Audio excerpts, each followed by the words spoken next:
siapa yang bersaudara di dunia nanti akan menjadi pemberi syafaat buat dia di akhirat.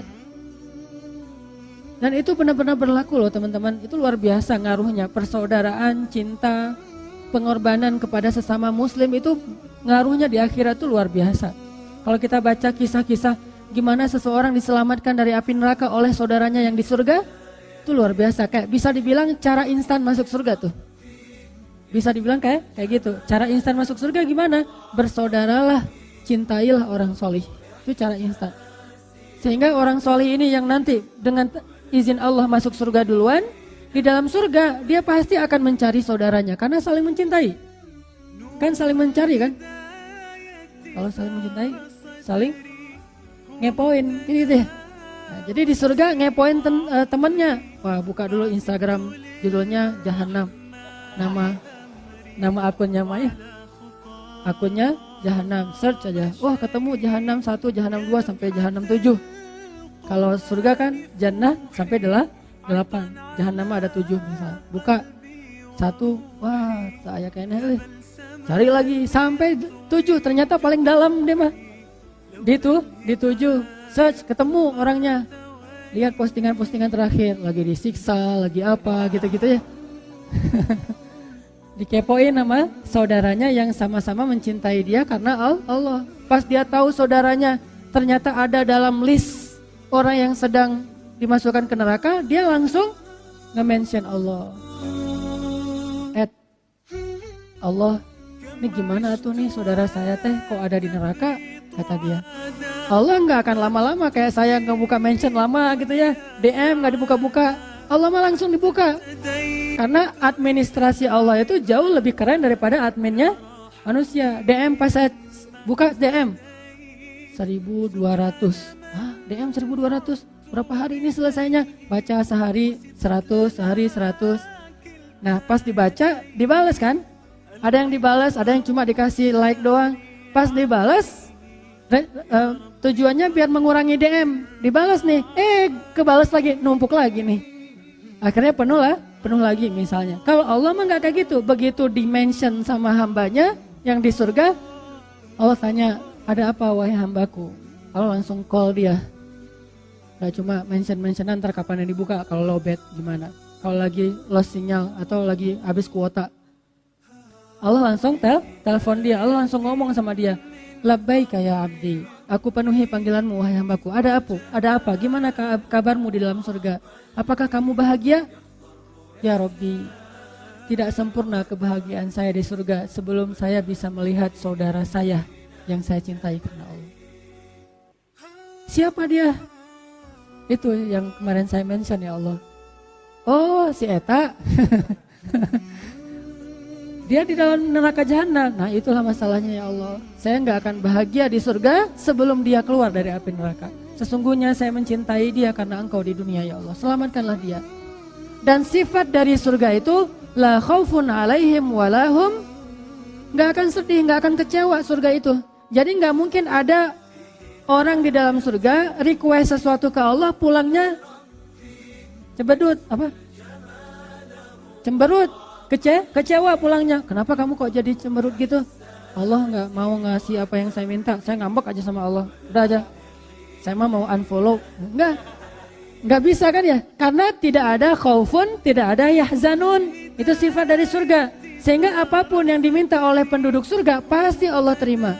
Dan penduduk surga juga nggak akan minta macam-macam. Ya Allah, dulu kan saya nggak jadian sama dia di dunia. Boleh dong jadian yang sekarang. Itu nggak akan ada orang yang minta kayak gitu. Karena masing-masing udah ada jatah. Ya Allah, putusin dong itu. Biar jadiannya sama saya. Nggak mungkin juga penduduk surga itu mintanya macam-macam. Tapi kalau meminta saudaranya diselamatkan dari api neraka itu bukan macam-macam, itu legal dan memang disyariatkan dalam agama kita. Sehingga itu akan diminta nanti oleh ahli surga. Gak termasuk permintaan hamba yang tidak mungkin dikabulkan Allah, itu gak akan termasuk. Karena ada orang yang udah meninggal minta sesuatu yang Allah gak kabulkan. Yaitu orang yang pertama, salah satu orang yang syahid di zaman Nabi, sahabat saya lupa namanya, dia meninggal dalam keadaan syahid. Setelah syahid, ini asbabun nuzul ayat wala taqulu liman yuqtalu fi sabilillahi amwat bal ahya'un inda rabbihim. Dia meninggal syahid Udah gitu Allah bilang, ya abdi sal tu'toh, minta apa yang kamu inginkan, lalu nanti akan aku berikan. Ini keistimewaan kepada orang yang syahid. Allah suruh dia request sesuatu. Dia requestnya apa? Ya Allah, hidupkan saya kembali. Nah, permintaan ini bertentangan dengan sunnatullah. Sehingga kata Allah, kalau itu sudah berlalu ketetapan bahwa yang mati tidak akan hidup lagi, kecuali nanti di akhir zaman, yaitu pas hari berbangkit. Minta yang lain kata Allah. Baru dia minta, ya Allah, tolong beritahu kepada orang yang masih hidup, keluarga saya, kalau keadaan saya tuh jauh lebih nikmat daripada di dunia, supaya mereka berlomba-lomba untuk membela agama Allah. Turunlah ayat, wala taqulu liman yuqtalu fi sabilillah amwat bal ahya'un 'inda rabbihim. Jangan bilang orang yang sudah syahid itu mati, tapi mereka hidup di sisi Tuhannya dan mendapatkan rezeki atau rahmat. Termasuk nanti di surat Yasin, permintaan Habib An-Najjar yang meninggal gara-gara bela Nabi untuk balik lagi ke dunia, ternyata nggak boleh. Akhirnya yang balik itu SMS dari dia yang direkam di Al-Quran. Katakan kepada keluarganya bahwa dia mendapatkan nikmat dari Allah. Sedangkan meminta saudaranya dari api neraka supaya diselamatkan, itu sunnatullah, itu syariat Allah, itu legal.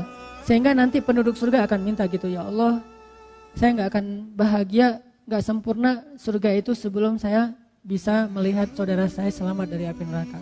Siapa namanya disebutkan dan Allah tahu jawabannya. Kemudian Allah panggil malaikat neraka, suruh nyari orang itu, dicarikan, dan itu semuanya terjadi dengan sangat cepat. Tiba-tiba dia yang tadi lagi ngantri mungkin, atau mungkin baru masuk, atau mungkin udah sekian lama, tergantung dosa ya. Mudah-mudahan sih lagi ngantri. Ya, kalau lagi ngantri kan belum sempat nih, cuman ininya doang nih, mentalnya, adrenalinnya udah drop aja. Tapi dianya masih selamat. Pas lagi ngantri gitu, tiba-tiba dipanggil. Jangan nama saya. Nama siapa gitu ya? Robert misalnya namanya ya. Masa Anan Ataki ya? Saya mah maunya yang di dalam surga, tapi kan maunya Allah yang menentukan. Robert gitu. Bin, dia nanya Bin, soalnya Robertnya banyak ternyata yang masuk ke neraka teh. Bin Michael misalnya ya. Robert bin Michael. Ada nggak ya? Udah aja. Oh ya saya. Udah, kamu keluar dari barisan. Kemana tuh? Pindah neraka? Bukan, ke surga. Kirain pindah neraka, pindah sel gitu. Yang maksimum security kirain ya. Karena terlalu banyak dosanya. Enggak, kamu ke surga. Terus teman-temannya nanya, ini mah bahasa hadis yang saya terjemahkan dengan bahasa bebas ya.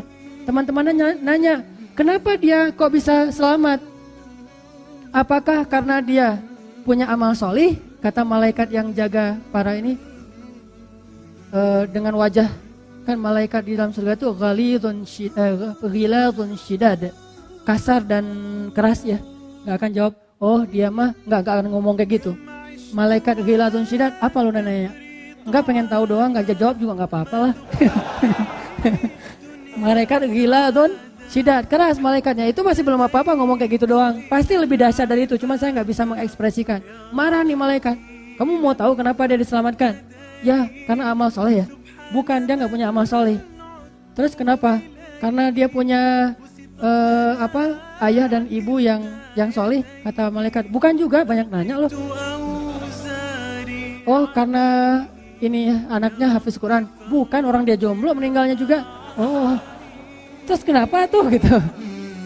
Ini nih, kurang lebih dia nanya-nanya gitu kan. Malaikat bilang enggak. Terus ternyata, terus apa wahai malaikat?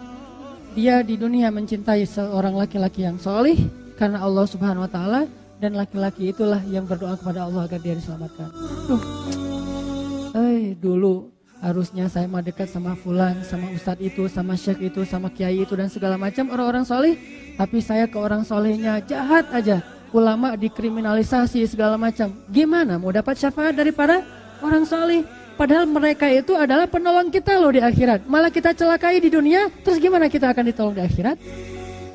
Sehingga ini orang benar-benar gak baca hadis tentang gimana kedudukan orang solih di antara manusia. Mereka itu seperti para nabi di antara umatnya. Penolong. Kalau mereka gak bisa nolongin di dunia, nanti kelak mereka akan nolongin kita di akhirat.